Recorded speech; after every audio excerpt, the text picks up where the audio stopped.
Before I move on to the opening notes of my presentation of Women in the Works, it suddenly occurred to me that now couldn't be a more appropriate time to give this talk.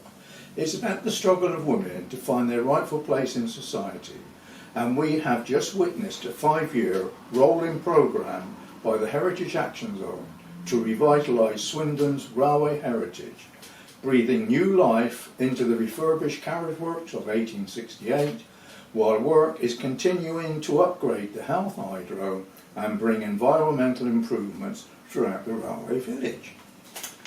Who would have thought 150 years ago that this huge 5-year project, which has seen an investment of £20 million into the area, would have been managed and supervised by a woman? And that woman, Karen Phimister, is sitting next to me.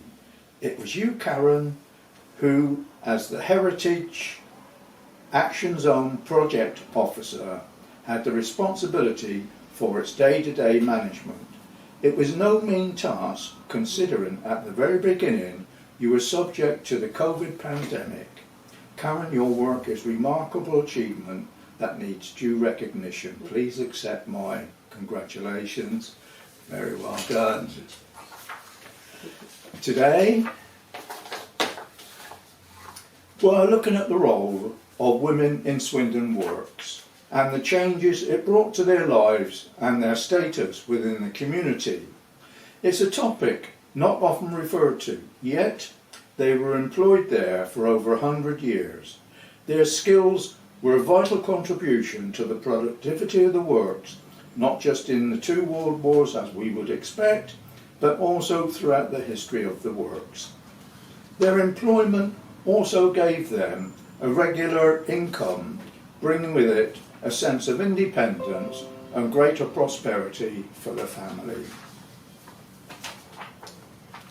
So, generally speaking, employment in the railway industry was commonly thought of being an all-male domain. This might have been true on the GWR up until the 1870s, and was particularly true in the burgeoning, heavy metal bashing, sprawling factory of Swindon Works until 1874. Round about this time, Joseph Armstrong, the factory boss, had just finished building his range of carriage workshops stretching along Bristol Street, London Street and into Station Road, linking up to Swindon Junction Station. The prime component of building railway carriages, or coaches in those days of course, was wood. 6 types were used in their construction, with mahogany being a hardwood and water resilient, making it a prime choice for exterior use. But even so, it required 15 coats of French polish and lacquer before being allowed into service. In addition, interior fittings as doors, windows frames, floors, ceilings, partitions, seats and furniture all required a different type of wood for their construction. And these were mainly oak, ash, elm and beech antique. Now, you may be wondering what all this got to do with women, but we're coming to it. These facts then changed the course of history for the development of New Swindon, because it brought employment to the town and relief for the young girls leaving school and for women. Apart from the construction and repairs of coaching stock, which of course was jobs for the men, there was the obvious need for soft furnishings and upholstery trades, which is where the employment of female staff comes in. So these workshops, built by Armstrong, were for women workers. They had separate entrances from the men and their own toilet facilities and restrooms. It was here, in the lower levels, 9A trimming shop, although I think evidence suggests that as numbers increase, they migrated up to 9 shop, which was on the higher level, but this is where women were employed. The sewing sections working on the carriage seats, cushions and curtains for first-class carriages, net luggage racks, and eventually taking on additional soft furnishings for stations. The other trade open to women in these workshops was French polishing. This was an apprentice trade and of course much more arduous with harsher working conditions, and was also carried out by men but on a different scale and in different workshops on the upper level, along with the carriage finishing and painting trades. Eventually, as the work expanded, over 100 women polishers were employed in the French polishing shop number 10A. The shops exist today in London Street and is undergoing extensive refurbishments with environmental improvements also in the area. It was in these shops where women polishers worked on the finer aspect of coaches, such as door panels, which being made of mahogany was one of the important jobs, requiring many coats of polish and lacquer to protect against the weather. But their work also entailed interior fittings such as window frames, luggage racks, compartment partitions, and most wood fittings that could be done on their workbench. Of course, the larger jobs, such as the exterior bodywork of the coach, was done in the finishing shop on the upper level by the men. Now, if we look at this first picture, which I'm now showing you on the screen, this is of the French polishing shop. Photograph of the French polishing shop, the women in the French polishing shop, and originally they were on the ground floor because Armstrong had built this workshop on the ground floor particularly for women. But as the works progressed and it got larger, they took more people on. I think they progressed upstairs, because this obviously is upstairs, as you can see from the roof lights, the glass roof where the light is coming in, and of course the windows on the left hand side, that is London Street. So this is now 9A shop on the top floor, and as you can see, the women, their benches are laid out, and on there you can see these are carriage doors, and these are being French polished, but also they did other items as well. But also an interesting feature of this photograph, if I zoom in, and you can see along the top there, those pipes running along the top there, that is one of the first industrial sprinkler systems in the country. The GWR installed this in about 1871 because these are part of the carriage workshops, which is all wood, and the sawmills right at the far end, and there was sawdust and everything, and there was a high fire risk on these premises. And so you're looking at now possibly the first sprinkler system, industrial sprinkler system in the country. So that was unique, and you can see the carriage doors there that are being French polished.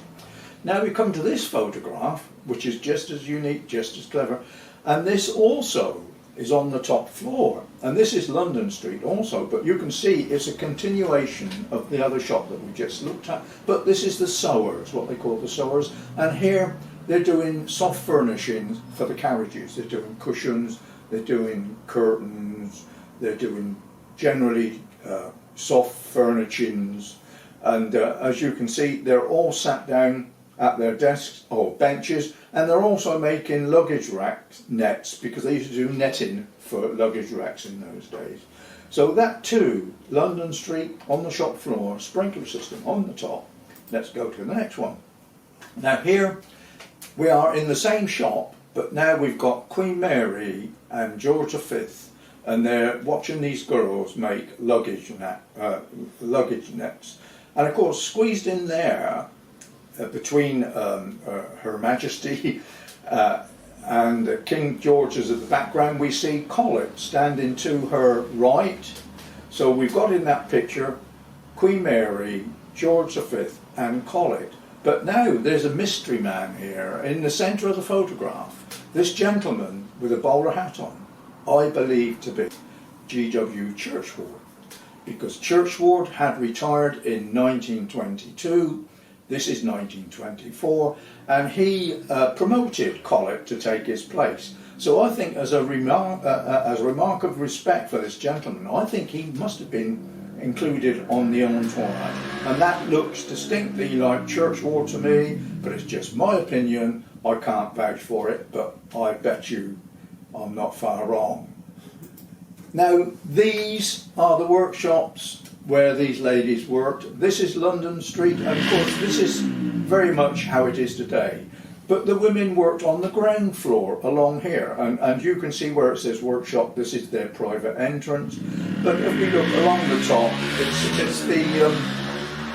it's the top floor and the photographs that we've just been looking at, but nevertheless, that's a good shot.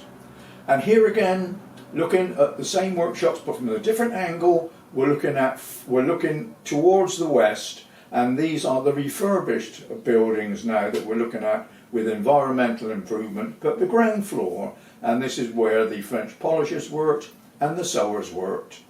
So moving on to the next video, I'm now showing you a map. This is a map of Swindon Works, and this is 1954, so it's way beyond 1874.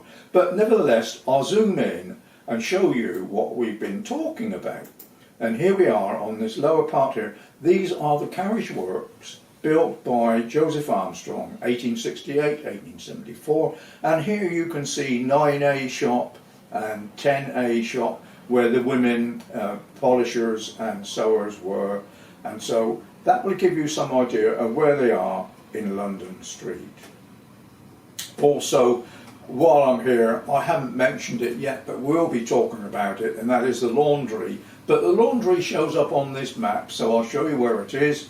And there it is there, on what they call Beatrice Street entrance. Now, Beatrice Street entrance to the works was for the carriage works, and it's in White House Road, although it's still called Beatrice Street entrance, because White House was opposite.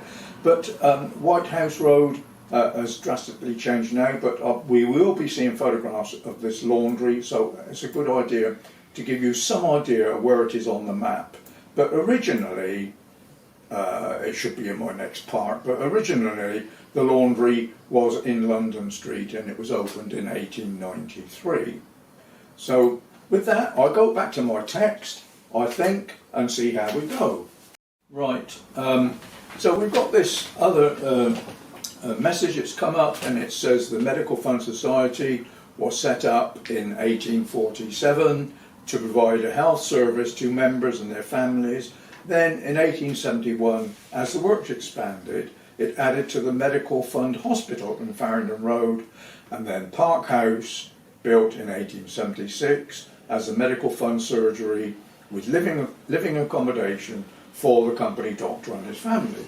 But continuing where I left off, it was here in 10A shop where some repair jobs were found to be so unpleasant that when using caustic paint stripper to remove the many coats of French polish to get back to the bare wood, the women were issued with special protective gauntlets covering their arms. Yet even so, some women developed dermatitis. This now takes us into a different realm for women in the workplace, especially an industrial one. Although I have not seen any records of injuries or ill health amongst women in the works, it doesn't mean to say that it didn't happen. It just means that I didn't dig deep enough. As we shall see, the number of women employed in Swindon Works mushroomed over the years to many hundreds, the catalyst being the 2 World Wars, when women were called in to do a man's job. However, I'm jumping the gun and need to get back to women in the works and their membership of the Medical Fund. Health and safety within Swindon Works during its early years was non-existent. It was pressure from the shop floor that set up the Medical Fund Society in 1847 and saw its development expand with the purpose-built Park House in 1876 as a surgery and home for the company doctor, where new starters and footballic men attended for their medicals. Armstrong reported that 700 patients attended the old dispensary during the winter months. That's 700 patients a day in the winter months. Think of that. Membership to the Medical Fund became a condition of service, but it meant that issues such as dermatitis and accidents could be treated free of charge, with a doctor in attendance as necessary. Medical facilities increased existentially when the medical fund swimming baths and surgery with its dispensary opened its doors in 1892 and offered a complete range of services for the whole family. This indeed was a milestone for the development and the social and medical services for the community of New Swindon, far in advance of anything that had previously been shown, or available rather. So I'm now going to show pictures of what we've just been talking about, the medical fund, and here comes the first picture, and this is Park House, and this is where the doctor lived with his family. And I think this portion here, which I'm now showing you with my arrow, is where the doctor lived. I've forgotten his name. I've forgotten it. Swinhoe, wasn't it? Swinhoe. I think it was Dr. Swinhoe, and his family lived there and until they died, of course. And the rest of the building, this was used as a medical centre for people starting work, particularly for firemen and enginemen, and they continued there right up until the works closed, because enginemen and firemen, they had to take an annual medical for colour blindness, etc. But as I say, this continued into service right up until 1986. So moving on to the next one, this is the interior of the physiotherapy, but this is in the bath, the hydro as we call it now, which is just across the road. But as you can see, it's women only.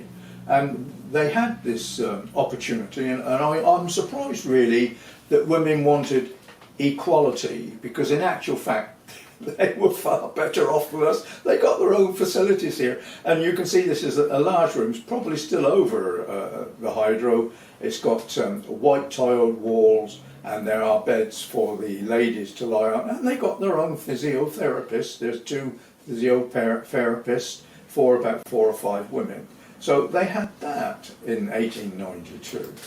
And now I will now go back to my text, and this is about the laundry. We got a little another post up here, and it says the old laundry, London Street, new laundry, Beatrice Street, 1931.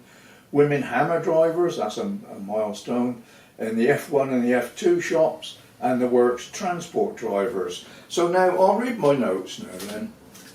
It says, turning now to a different type of female employment in Armstrong's workshops. Included in this range, at the very end of London Street, the GWR set up and installed its first laundry in 1893. Initially employing 10 women, this increased to over 30 when the new laundry was built in White House Road, adjacent to the Beatrice Street works entrance.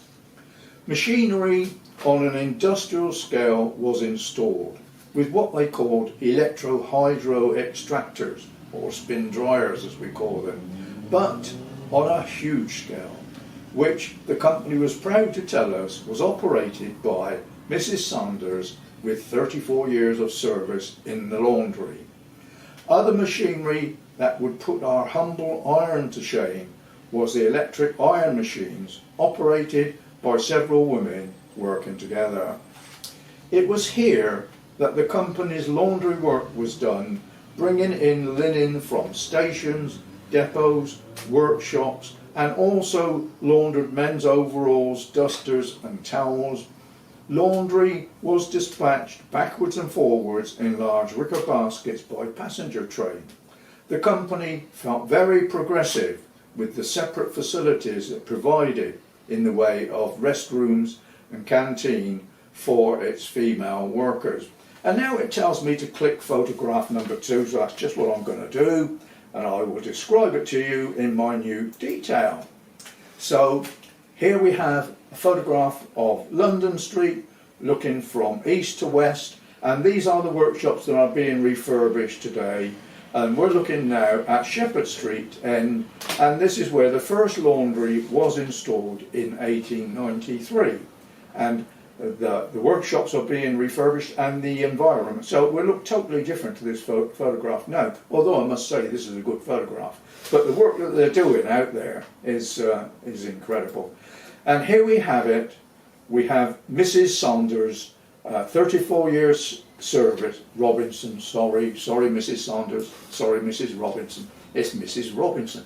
But here we have a photograph of the huge industrial scale spin dryers, or hydro extractors as they call them, and in the background you can see a huge wicker basket full of laundry that's been brought in by passenger train, and we can see this is London Street because you can see the posts in the workshops there, and so you can see several of these huge extractors, and so it must have been a vast industry. And here again we have a similar photograph but without Mrs. Robinson, but it just shows her machinery, and there's 1, 2, 3, 4, 5. There's 5 hydro extractors there on a huge scale. And if you look in the background, there is a wicker basket piled high with laundry. And when you realise this was brought in from all over the region, from Penzance to Wolverhampton to Wales, wherever you go, laundry belonging to the GWR was brought to Swindon and was dealt with in London Street. And here again, another photograph in London Street, taken, I don't know, about 1924, something like that. But you have a row of young girls working on an ironing machine. Now, it's not like some ordinary old iron that we use. These are huge mechanical ones, and they are dealing with several pieces of laundry all together. And the women, or the girls, they're working as a unit, and there's 4 of them on that gang. And you can see another machine in front of them. So it really was a huge industry, and not much has been said about it at all, which I'm rather surprised about.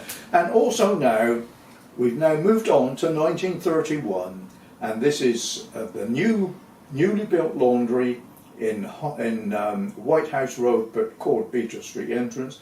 And you can see the men pouring out of the entrance there, and you can see White House bridges in the background. There were 5 bridges there which took traffic into Swindon Works. Those lines went into the carriage side works, but they've all gone now. There's only one left now, and that's from London to Bristol. But they used to have 4 or 5 lines going into Swindon, and you can see the men pouring out of the works, going home for lunch, and there's the laundry. So we'll just pop inside the laundry and have a look at it. And here we are, inside the laundry. It's a huge building, and you can see the size of the machinery there, and the women that are working on it together. I mean, on this machine in front of us now, I think it's an iron machine, it's 1, 2, 3, 4, 5, 6 women working on that one machine, and that goes right down to the workshops. And in the middle of the shop, you can see the shop office. This is where the woman in charge, the charge hand, would do all her admin work, etc. But you can see from the interior, it was quite a big exercise. And here's another one, a picture of the girls and the women. This pile of linen that you see here, these are dusters.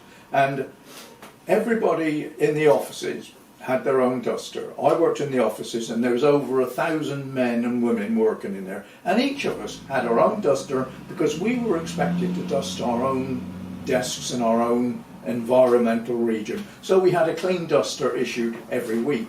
Even so, they employed women cleaners from, I don't know, the 1960 onwards, and even with women cleaners we still had our issue of dusters. And there's a nice picture of them there, and when I left I took my duster home with me, and it's probably home somewhere, but by the look of the amount of dust on my mantelpiece I haven't used it lately, but we won't talk about that.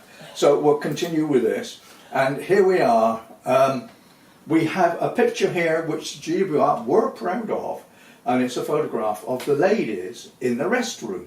And I counted them, and I think I counted 26 women in that picture, but it's been cropped, so there's even more. And this is the ladies having their tea break, and the GWR were very proud to show that they could relax in an environment that is conducive to a cup of tea and a chat. But I doubt very much whether it did actually work like that. It might have been there, but how long it worked I don't know. And then they even go back further. This is the restroom, and you can see it's plush. It's furnished, it's got soft furnishing, tables, settees, couches, you can lie down, and there's a lady lying down. But in truth, I doubt very much whether a lady lied down at work. I can never remember it. But there we are, that's what they gave these wonderful facilities for the women.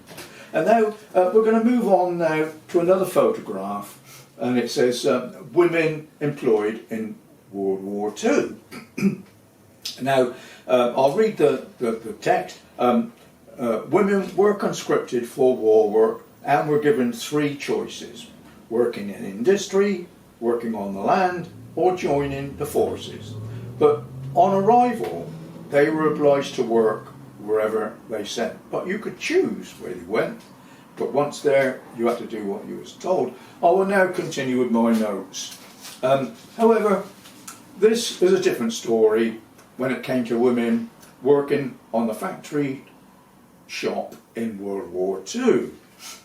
As we now know, in World War II, women were conscripted for war work and were given the choice of 3 preferences, which was working in industry, on the land, or joining forces, but on arrival they were obliged to work wherever they were sent. Now, once in the works, they were employed as machinists, steam hammer drivers, riveters, crane drivers, transport drivers, and anything else that was required of them, including munitions. In fact, in World War II, women were conscripted for war work and had only the choice of where they would be preferred to be sent, either factory, works, working on the land, etc., which I've said twice already. However, for the choice of these Swindon women who were sent to the blacksmith shops as hammer drivers, I can only describe their working conditions as appalling. I'm speaking from first-hand experience. In fact, I virtually followed these women into the works as they left, having finished their wartime service in 1956 and were no longer required. The conditions were pretty grim. The dust from the ash floor rose in the air from the boots of the blacksmiths as they worked, mingled with the fumes from the many fires and hearths. It smothered every surface and covered the walls like black snow. Yet, when interviewed, these women professed these to be their happiest days working with the men, who they said were the gentlest of men. It was during my time that the F2 blacksmith shop, where some of these women hammer drivers worked, was dismantled. It was obvious the steam work was decreasing as we approached the diesel age. Now I'm just going to look at these photographs and take you through them best I can, ad-libbing. Now this is a great photograph. Here you have a group of women hammer drivers, you've got about a dozen there, and a couple of men.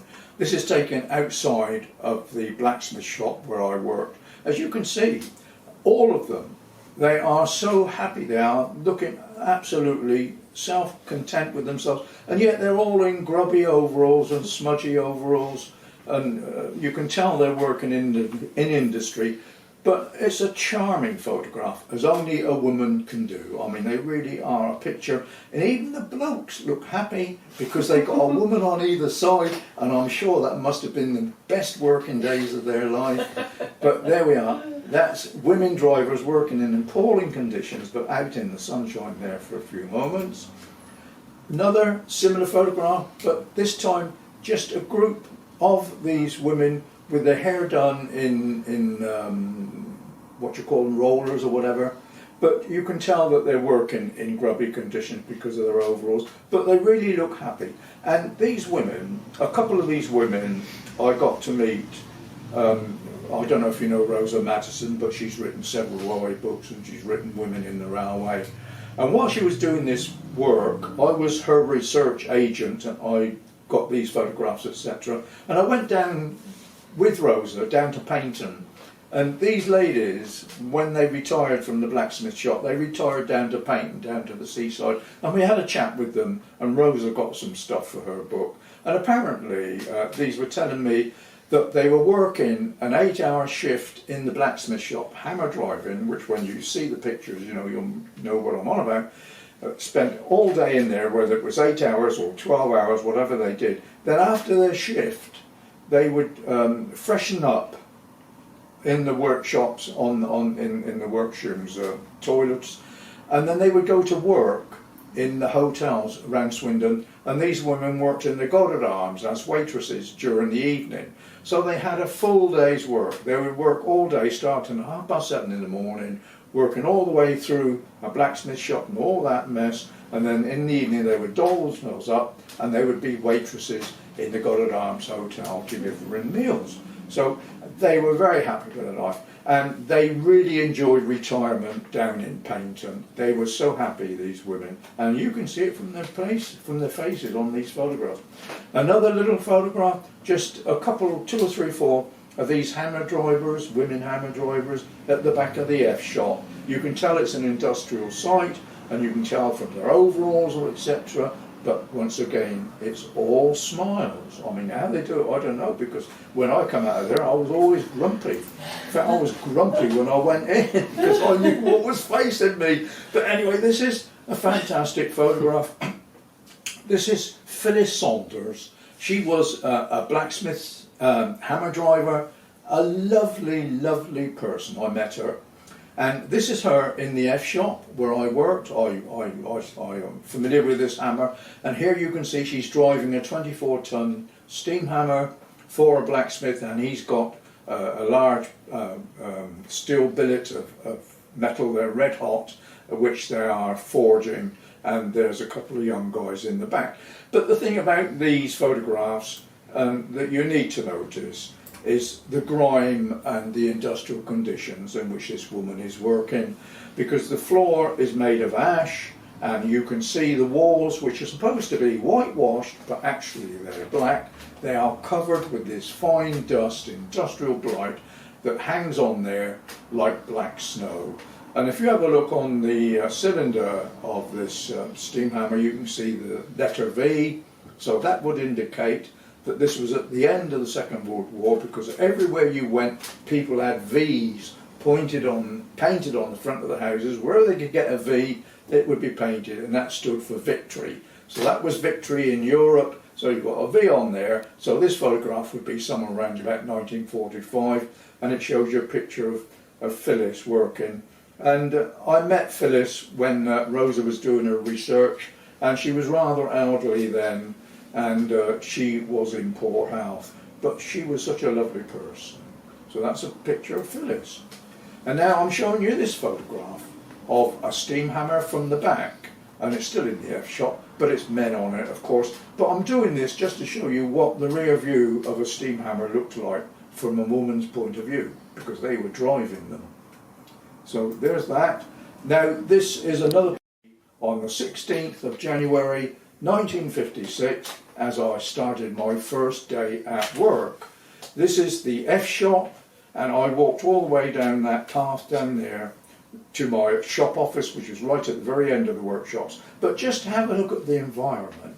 I mean, these fires and these chimneys and these walls smothered in black soot. And this is the environment in which these guys were working. As I say, it's an ash floor, and you can see it here, and that would be kicked up by the men carrying hot billets of steel from their fires to the steam hammers. And then the steam hammers, the noise was absolutely deafening. There's 13 steam hammers there, and when I walked in there, they were all banging and crashing, and the dirt was rising and the dust was flying, and it was a very unexpected experience.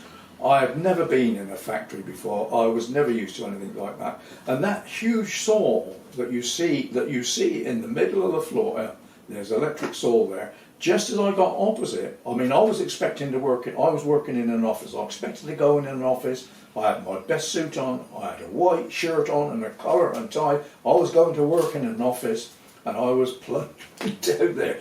And this saw was whizzing round, and a blacksmith come across with his guys, carrying a red hot billet of steel, and it was rested on a crowbar. You had a bloke on each end of the crowbar.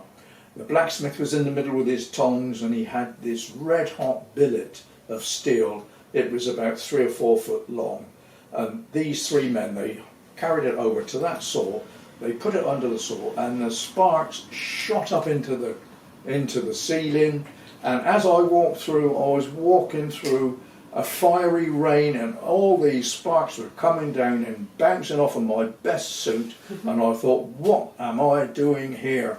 And I expected to see my best suit singed and scorched, but no, they bounced off and they fizzled out. But I still walked through there bravely, as though I do it every day, and I'd never seen anything like it in my days. And just to finish that little bit off, I went home at lunchtime, and Mother said, "How did you get on?" I said, "I'm not going back." She said, "What do you mean?" I said, "Oh, I'm not going back." She said, "Your father worked there, Uncle Wally worked there, Uncle Ivor worked there, they had a job for life, you're going back." And I went back for 34 years.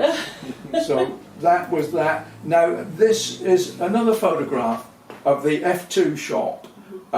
This is where the women worked, and as soon as they left, they closed the shop down. So I mean, that will show you how vast it was. They were working on those hammers there, and they left, and this was in 1956 when I started, and there's Frank Ellis there, stood like a stalwart, and they closed that shop down and dismantled it. And the thing about it is, all those steam hammers there, they were made, built, manufactured in Swindon, in the iron foundry. They made all their own little steam hammers like that later on, you know, as the works progressed. And that closed when the women left. And that shows you how important they are. Now I'm going to go over to another photograph. This is about munitions. But before I do that, I'll just finish off where I was reading here. And it says the walls were covered like black snow. Yet when interviewed, these women, they professed that they were the best days of their life. Other women who were directed to the machine shops were luckier. Although still industrial, the environment was cleaner, but the work could be war related, such as machining shell cases in the bee shed on the loco side, or the machine shop on the carriage and wagon side, where they would be made ready to be sent to the Hayward gunpowder works to be filled. Other occupations for conscripted women could be carriage cleaners, factory transport drivers, moving materials between shops, overhead crane drivers for lifting boilers, locomotives, etc. While in the engine shed, they would be cleaning out smoke boxes. For the more lucky ones, however, there was the office as typists or the mechanised accounts.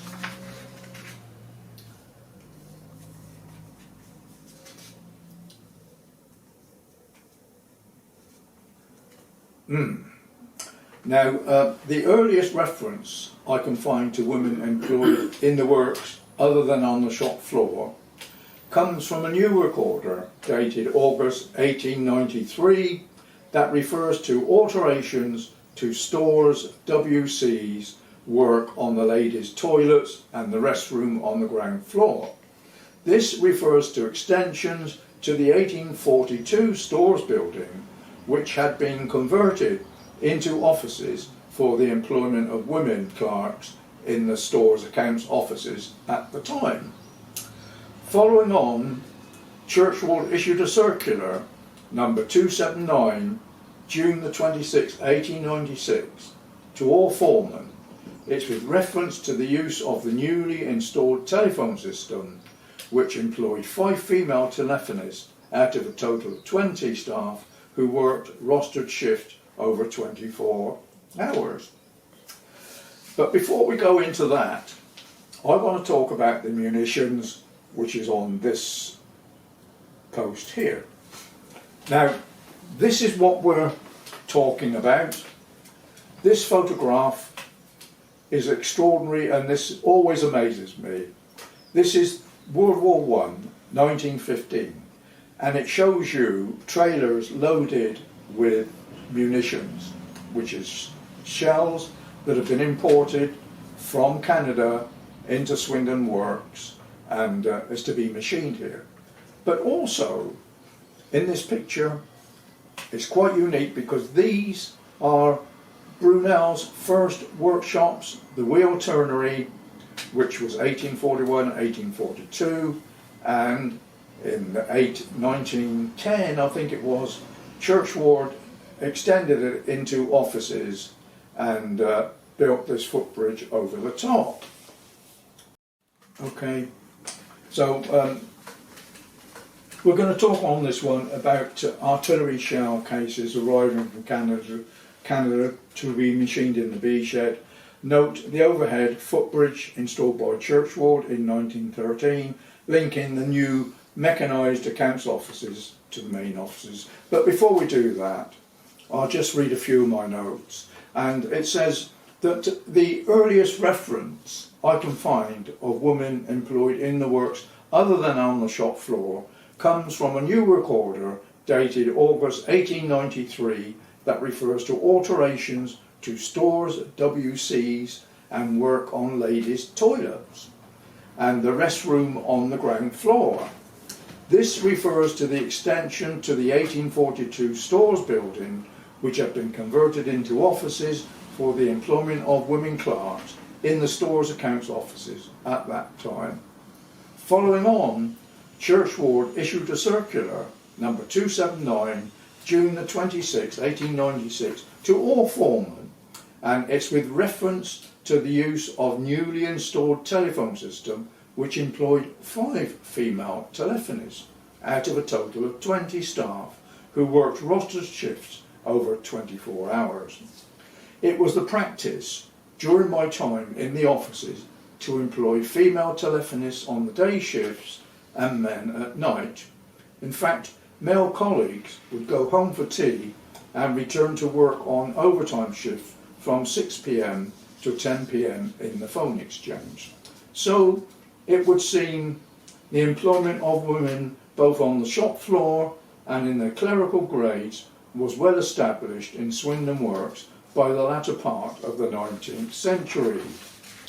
Following further office expansions in 1911, by converting the top floor of Brunel's 1842 wheel turnery into the mechanised accounts office, Churchward engaged an extra 30 clerks to deal with the enormous increase in work. He informed the directors that there are now installed in the offices at Swindon various machines such as the tabulating machines, the addressograph, the comptometers, etc., which are used for statistical purposes. These machines are operated by young men and boys and female clerks. This became known as the Mechanised Accounts Department. The function of the Mechanised Accounts Department was to produce month-ending and year-ending accounts and relied on its female staff in the machine room, amongst others, to provide the tabulated printouts. The early machine room was staffed by young males and boys with a starting age of 13 years, but during World War I was replaced by women who retained it on a permanent basis. The number of clerical staff in the main offices had now increased to approximately 650.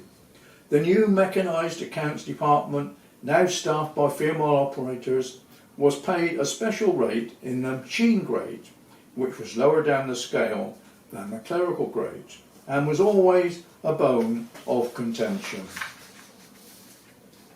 Further changes were made in 1956 when the ground floor of Brunel's 1842 wheel turnery was converted into a new mechanised accounts office. This allowed all the machinery to be brought down from the first floor to include the works computer. At the press conference 6th of September 1956, it was stated that this was the first computer to be installed anywhere on railway in Europe and the first of its type in the world. Much of the statistical work flowed from the traffic side and consisted of processing data of engine drivers' mileage, consumption of coal and water. Also, guards' journals were analysed for details of wagon loads, stops and destination. Eventually, the differences between the clerical female mechanised grades developed into a gender pay dispute and lasted many years before being settled. Officers' numbers peaked at 1,061, with 650 being men. But in 1976, with the ending of steam work, it saw the closure of the mechanised accounts department, where data had been produced for over 130 years. Once closed, these offices laid empty and derelict until the works closure in 1986, by which time office staff had been reduced to about 150. So I'll now take you through these photographs of the munition works that would have been done by the ladies. And of course, this first photograph is unique. I mean, you'll have a job to recognise the place today. It's changed so much. But what it is, it shows trailers full of cases of shells that have been imported from Canada, going into Swindon Works to be machined, possibly by the women. But in this photograph, you can see the workshops. These are Brunel's first workshops, 1841, which is now a veterinary surgery, but at this time it was converted by by Churchward into the mechanised accounts on the top floor, and he put that footbridge in across to connect up to the main offices. And you can see these trailers are being brought up from the slope, so this is from the tunnel entrance, and brought into the bead shed. And right at the very end there is the spring shop, which is still preserved today. And as to these other workshop offices and workshops. Then we'll spring forward now to World War II, and you can see the volume of work that these women were actually doing in World War II.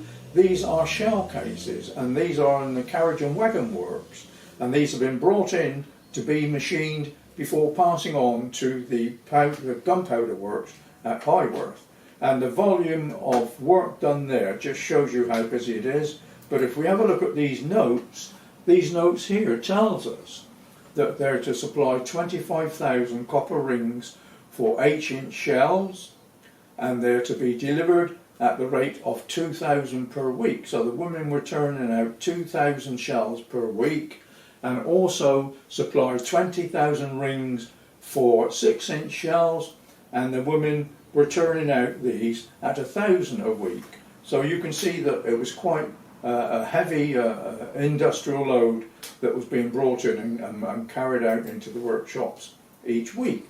And here again you can see women doing different type of work. This is in the running shed, and it shows women in the firebox, in the smoke box rather, of a locomotive, which was a dirty job, not very nice at all. And here, as we know, locomotives, they only stay on the track for 12 hours before coming in. They've run out of water, run out of coal. They have to have their fire dropped, they have to have their boiler cleaned, and they have to have their smoke box cleaned. And that's what these women are doing, cleaning the smoke box of a locomotive. And they had to do that for each locomotive every day. And here's another job that was being done in Swindon by the women in Swindon Works.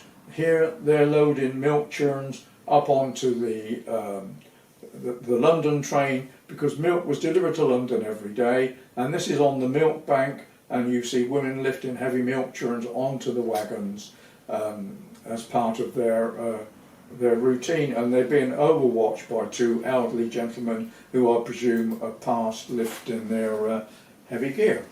Now we're now going to move on to another photograph, and these are women clerks, Swindon Works main offices, mechanised accounts department and mileage office, and they're responsible for tabulating machines, addressograph, comptometers and punch operators, and they're dealing with month-ending accounts, statistics, train miles for coal consumption, water used, invoices, and the typist pool and the telephone exchanged.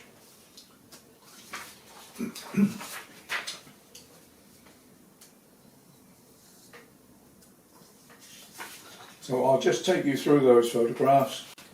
The first one we see, this is the Swindon Mechanised Accounts Department, and we're looking at Swindon's yard here, and we have King George V on the travisser, but in the background are the offices, and these are Brunel's 1841 wheel turnery, the top floor which Churchward converted into the mechanised accounts for the women in 1910.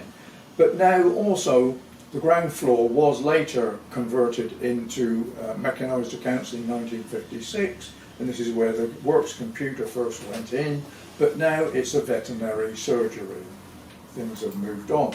And this photograph here, these are clerks in the accounts office, number 1 section, locomotive, carriage and wagon department, Swindon. And you can see this is 1917, and up until this time this work had been done by men and boys, and now they've been transferred over to women. And these are some of the clerks that worked in the department, and you can see they're all regimented, they're all wearing the same type of clothes. So during those days you had to be smart and turned out as to how the GWR thought you should look.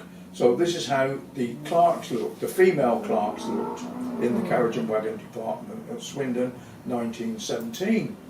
Similar photograph here, taken I should imagine on the same day, but in the carriage accounts offices, which is different from the mileage offices.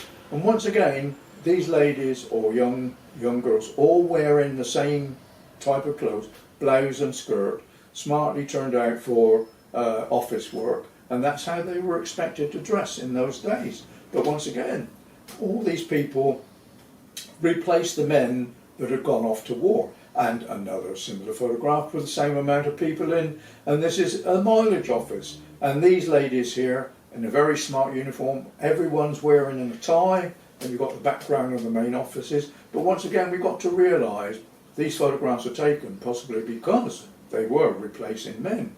This has never been done before, and now you see all these women, young women, leaving school I should imagine, and coming into the works, and they had to have special degrees to get in. You just couldn't walk into the works. Wherever you were, you had to be qualified.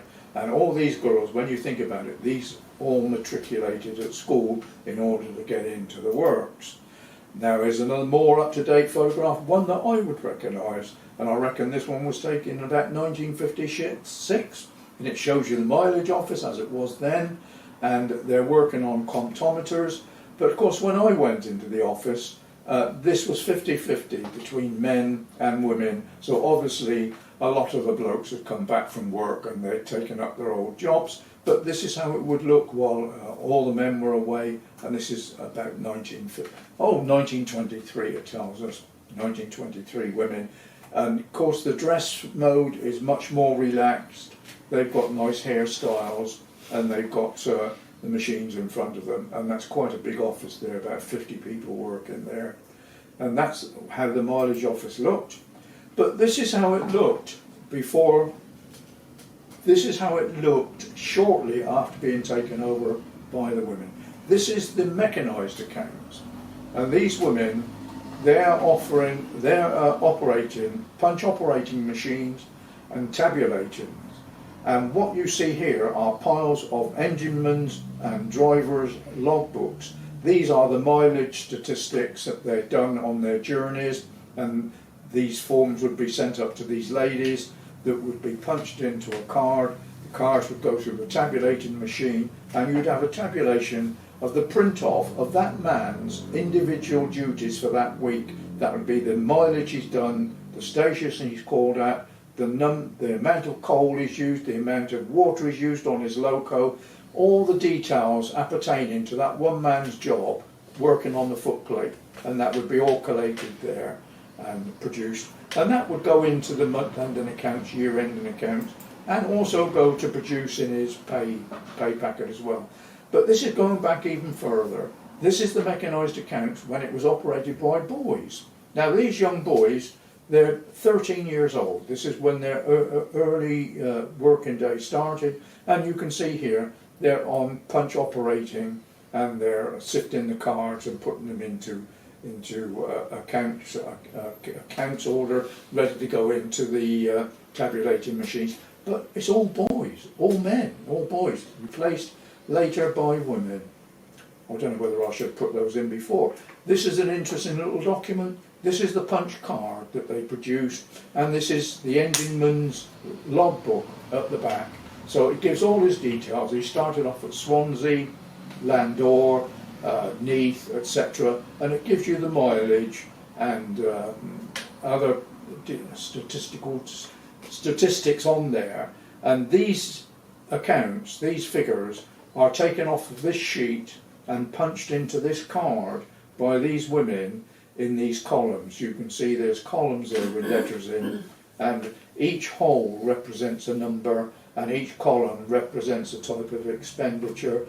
And this is in 1915, and I was doing this in 1976 when they had a brand new computer, a huge computer, but I was Mark Sensing, so I had these cards, pile of cards like that, and I would have all the men's timesheets, and on the timesheets would be the costs and the accounts of all the work they had done in that week, and then I would appropriate that into the column of these cards, where they would be sent down to the machine room, where the girls would then punch the cards to be fed through to the computer. And this is a shot of the business end of the Swindon Works computer, the first of its type in the world, the only one of its type working on the railways in Europe, and as you can see, it's quite a colossal thing. And we have Mr. Carr on the right, and I'm sorry I forget the name of the young lady on the left, but I do know her, and that is what a computer looked like in 1956. And this is the full length of the computer. As you can see, it's as big as a bus, nearly as big as a bus. I have got the statistics of all the valves and the nuts and the bolts and everything that makes it work. And there's that young girl again putting punch cards in one end, and it would come out as a tabulation at the other end. And that was the first of its type anywhere on a railway in Europe, and the first of its type in the world. And now this is another photograph of a young woman in the telephone exchange. The telephone exchange in Swindon was an important aspect of its life. Indeed, it started way back in the days of electricity, when they had lines coming from Swindon to London down the railway track, and it would be sent by Morse code, and that would be done from the telegraph office in Swindon Works offices until telephones come in. And I think, if I can remember correctly, telephones come into the works in about 1892.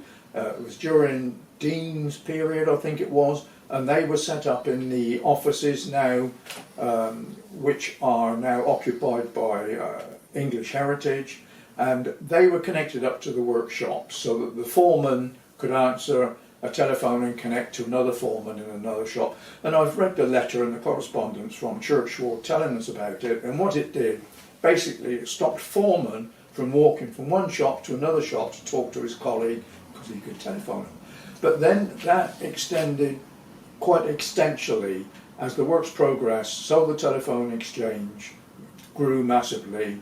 And you can see from this switchboard here, I think there must be about a dozen switchboards there. But this is the last girl, this is the last telephonist to work in Swindon, and this is my photograph, so I went and had a chat with her on that night. 1984 this was taken, and she was doing the evening shift, and this is the modern exchange that we had. The building is still there, I don't think the equipment's in there, but that shows you how fast and how far it had progressed. Right, now we come to another photograph, another post, number 6, Swindon Works mains offices, stores offices, and I can tell you who the people are, but I better continue with my notes and activities. It was in the main offices where women were expected to leave work once they had married. However, this came to an end with nationalisations in 1948, and the offices became a mixed or a more equitable basis. It was not necessarily all hard work and no play for those working in the offices, despite the strict hierarchical system that once ruled over them. War conditions had brought a more relaxed attitude to the workplace, and special occasions such as weddings and retirements, whether to start a family or just to retire, were celebrated in what was to become a traditional routine. This was accompanied by speeches, decorating the workspace, giving gifts, pinning balloons and streamers to the leavers' coats, and finally banging them out as they left the office. Banging out was continued along the corridors and down the stairs until they had finally left the building. But before we go on to that, we'll talk about these ladies in the offices again. This photograph is poignant for me because it shows 6 women who I worked with when I first went into the works in 1956, and these ladies are working in the invoice office and the coal office, and here they are dressed, as you can see, totally different to what we'd be seeing in the other photographs. These are now wearing their own casual clothes, but they're very smart. So I think this must have been an event, must have been a Christmas lunch or something like that. And I have got the name of these people, and I think it's worth reading them out, because it's from left to right. On the back row we got Joan Gordon, Joan Petal, Janet Nash, Rennie Hinton, and the front row we got Dorothy Bradford, who I worked with, Monica Hewer and Jean Parrott. So that's just in tribute to them. Probably no longer with us, 1956. Then going back further, this is a photograph of the wages office staff in 1922, and this is taken in what we now call Churchward House. And the lady in the front row is the one that I'm friendly with. She lived in Whitworth Road, they were neighbours of my mother, and this is I've forgotten her name, Mary. She's now about my age, and I've lost contact with her. I think she's gone into care now. But this is how smart they looked during those days, 1922, still with their uniforms, and that's taken at the top of Churchward House, wages staff. And this one comes up to date. This is me, not me, but I took this photograph in my office of the ladies sitting immediately behind me, and this is Marguerite, and that's Julie. And this is the days when people were celebrating weddings and when they left. And you can see this group of girls here. These worked in the drawing office. They were worked on transfers. And this young lady is receiving a wedding present from her friends. And once again, you only got to look at their dress, and it was formal, but very, very nice and very strict. And here we can see one of the desks that's been decorated in the wages office where I worked.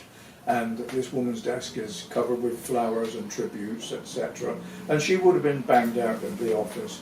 And once again, this is a photograph of the complete office building. We can see the whole length of it here, from Brunel's early workshops round to the main offices, with including Churchward's extension and Collett's extension, and you can see the wall of the B shed, which has been demolished, and this is how it looked up until a couple of years ago, until the houses and the apartments were built there.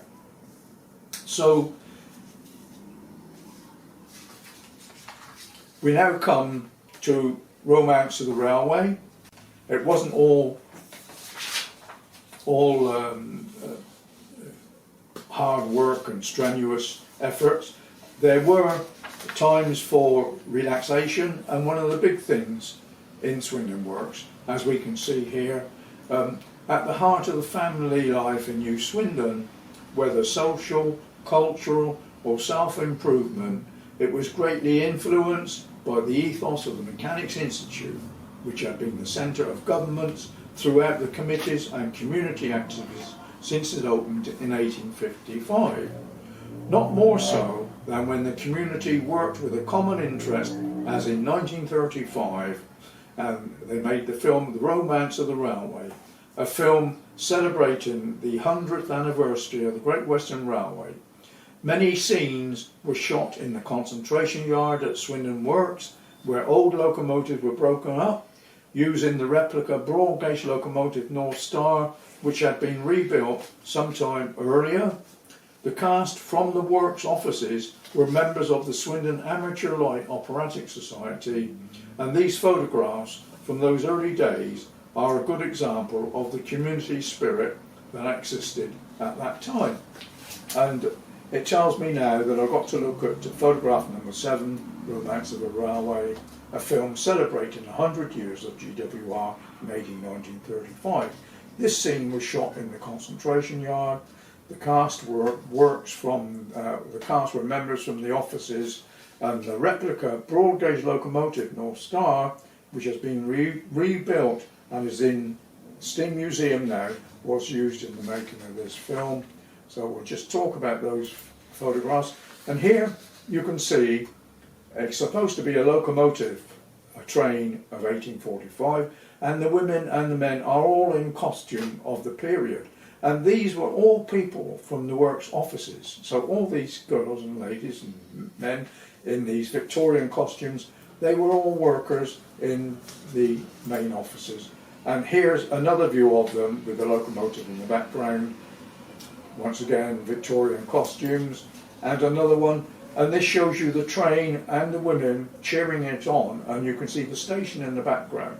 But a gentleman who was in this film, a chap called Gordon Bond, he was telling me that when they made this film, it was very windy that day, and just after they had taken this shot, the station blew down. And you can see it going here, you can see the wall is falling down. If you look behind the driver, you can see the wall is falling down. And it was just a facade of a station, and the strong wind blew it all down. So all these people were there making this film, and the station blew down. So going from there, we go now to trip holiday celebrations. Undoubtedly, annual holidays became an event highly regarded in the calendar in New Swindon, and it became known as Trip after members of the Mechanics Institute had received free train travel to Oxford on the 14th of June 1848. It became the time of the year when trippers wore their best clothes and women made their own hats for the occasion. One can only assume that hat making and dressmaking classes would have been held in the Mechanics Institute. Trip remained a major event of the whole Swindon for nearly 100 years. The grand exodus of upwards of 20,000 families leaving Swindon by train for the first weeks in July. For the inquisitive mind, Trip started on the first Monday after the first Saturday in July. It eventually fizzled out in 1979, with the remnants of a trip train being a single carriage attached to a passenger train leaving for the West Country, and I happened to be on it. This trip is 1910, and you can see the women with all the hats that they made personally for the occasion, and the gentlemen who were wearing their boaters. And you can see two huge locomotives in the background. And of course, that time, I mean, the trains would take 20,000 people away, and they had to be fitted in with the normal timetables. And they didn't leave from the station. These trip trains, they left from anywhere and everywhere, in the works, on the sidings, whichever destination they were going to. Say if you was going to Weston-super-Mare, you go to these sidings. If you was going, say, to other parts of the West Country, you go to another sidings, and these sidings are taken outside the old carriage works that are now being refurbished. And those two locomotives, they're Star locomotives, Star class locomotives, and the trip was 1910. So that's quite a useful picture. This is another one, 1906, and this shows you the people crossing the main line, the main London line, from the station side over to the works side, and you can see locomotives that are ready to take the trains off, and people are all dressed up in their best clothes. The women have got their Victorian dresses on, in their hats, and the men have got their boaters and their caps on. So that's a very Victorian photograph, and plenty of steam engines in the background. And that's 1906 on the main line, London to Bristol line. I mean, you would never do it today because trains are too fast. This is another one, 1934, and of course their dress is totally and utterly different. Fashions have changed utterly and completely. And this photograph was taken outside of Newburn House, which is gone now, but it's behind St Mark's Church basically. And this is a train of 1934, and people are dressed in totally different styles, you can just see it. And here's one now, about the 1930s I should imagine, taken up on Swindon Station outside the telegraph office, so they're going to a different destination to the others because they're up on the station. And this is how it worked. And so that now brings me to the next photograph, which will be factory activities, photograph number 9. And I don't know whether I read that or not. So factory activities we're going to talk about. The Great Western Railway Company had learned from experience that it needed to be health and safety conscious for its own survival. This led to their support of many of the organisations that cared for the basic needs of daily life in New Swindon, both in work and socially. It gave rise to the Mechanics Institute, the Medical Fund, the swimming baths, etc., and led to many avenues for staff to explore what would give them a sense of purpose. By joining many of these activities, they could acquire benefits at work, such as extra days leave with pay and free train travel.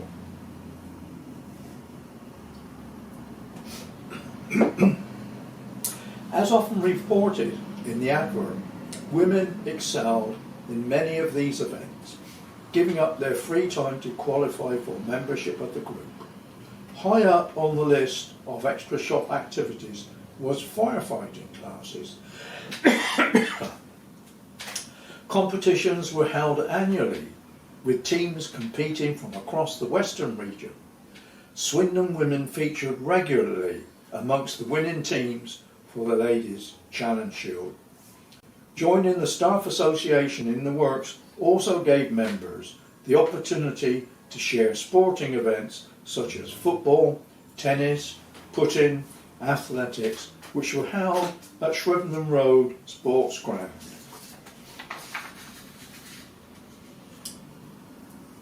Sports played a big part in the lives of Swindon Works. Once again, the ladies' football team and swimming all became high achievers when it came to winning inter-regional trophies, with more than their fair share of medals and cups. Other seasonal events at Christmas saw women leading the way at carol service held on the shop floor, and at memorial services for the fallen on Armistice Day, also held on the shop floor. So I'll just take you through some of these photographs, and here we can see an event.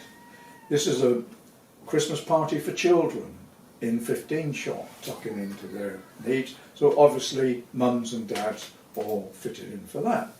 But this photograph now is one of Mary,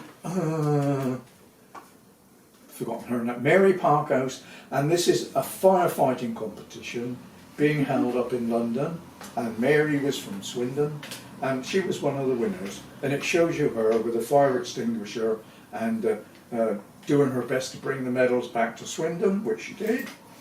And here again we have another photograph of the firefighting team of the women, but this is taken in Swindon fire station, and you've got the firemen in the background, and the two girls here. This is Pam Whitworth and Pam Howie, and I worked with both of these people, so I don't know whether they're still with us, but here they're very young, charming and good looking. And these two girls, they were firefighters, and they went up to London and they brought back these shields, and you can see with them Sid Smith, who was the fire station manager, and the firemen about him, and the old fire engine in the background. And I could tell you about Sid Smith and I, but I think I've already said that on previous talks. So now this is another one of Swindon firefighters. These are all women, and they're bringing back a shield, and this shield is being presented to them by KWC Grant, who was a director of the GWR, but once again, Swindon women. So it shows you that they played their part in the social aspect. Also, a photograph here, I think this is 1930s, of the Swindon hockey team. This is photograph taken at Swindon Road, because we had our own sports ground at Swindon Road. And this is the women's hockey team with a challenge that they'd done. So women had always played a big part in Swindon activities, in the shop activities. And this is a great photograph of women taken in the small baths. I don't know when this is, at the turn of the century, but you can see the small baths was dedicated for women only, so they had that at their own free will. And these ladies here, you can see several of them are wearing badges, so they have passed their life-saving examinations to become lifesavers. So once again, high achievers, women high achievers. You hardly hear anything about it today, but there they are, and there's a proof of it. Then going forward, fast forward, 1944, you can see the women here in their sports day, and here they're taking part in all sorts of events. And this is what happened on an annual basis. They had a sports day. We had them at Swindon Road, but these are women. And this is another shot that I rather like, taken during the war, Second World War, and it shows you ladies, elderly ladies, in the needleworks meeting, and this would have been done in the Mechanics Institute.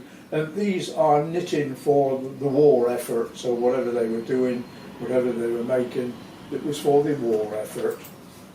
This is rather a good shot. These brings us up to date. These are women in the offices where I worked, and these ladies here are from the wages office where I worked. But on the left you can see Viv Hutchins. He was one of the supervisors in the accounts department. Standing next to him is Pat Legg with her daughter. This is the women's football team, by the way, out at Swindon Road. There's Pat Legg, and I'm 91. It worries me, these girls. I don't know whether they're still with us.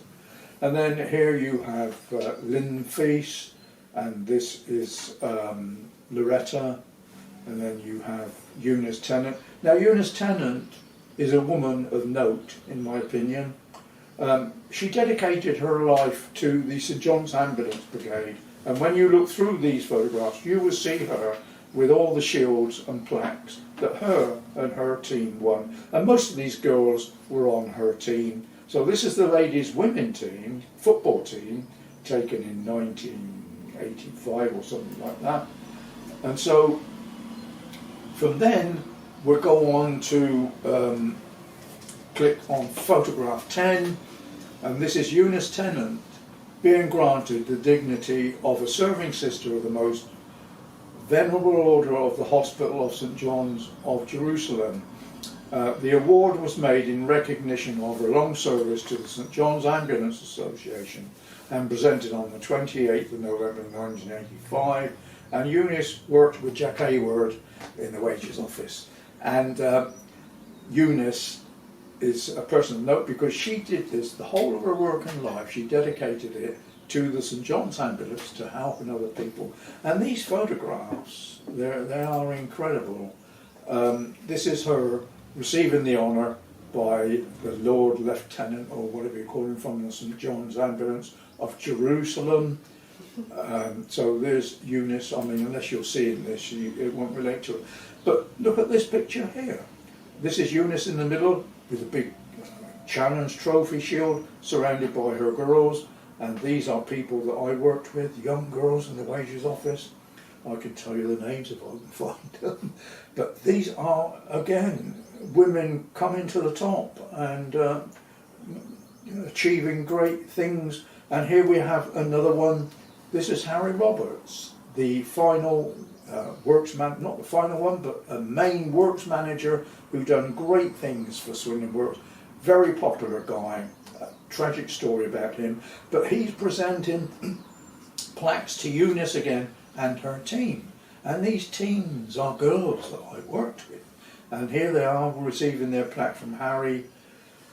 And once again, moving on again, when Harry retired, he was the works manager, became Harold Taylor, and here we can see Harold Taylor once again presenting cups to Eunice and her team. These are different years apart. And these are women smartly dressed going up to London, winning all these competitions. And here again now we have women from the wages office and the guys with their Christmas hats on at a Christmas carol service down on the shop floor somewhere, once again being led by Eunice. And then we come to finally the staff retirement and leaving, and the retirement presentation at the civil engineering stores and depots. These staff were the last to leave and remain until August 1987 to dispose of the works assets. The works closed on the 26th of March 1986 after 143 years, and returning to women in the works, it's clear by gaining financial independence through employment and the freedom it brought that it empowered women across society to become advocates for the community, such as the suffragettes movement in 1903 and other feminist movements that proliferated in the 20th century. While today we still hear talk about the glass ceilings, yet we see women gaining the levers of power with female prime ministers and striding the corridors of power as CEOs in the business world. Who would have thought that in the French polishing shop and the restroom of 1874 that we would be seeing this today? And with that, ladies and gentlemen, I'll thank you for listening, but I'll just take you through these works photographs, mainly because these are the last people that worked in the Swindon Works, and I can read their names because they need to be read. Anita Hughes, Julia Bond, Sheila Short, Janet Cook, Leslie Goldsby, then we come to the men, Stuart Wakely, then Elaine Holford, she's still with us, Dave Shepherd, then we go to Ruth Butcher, Tom Folds and Jack Miles, Ken Tanner, Dave Ellis, Kevin Weaver. So they were the last members of the staff to leave Swindon Works in 1987. And I'll just show you this photograph because it's the most important of all, and it shows Jack Hayward here receiving his retirement present. And all his work colleagues, and most of them, I'm pleased to say, are women. So there we are. Wow, Okay. thank you so much.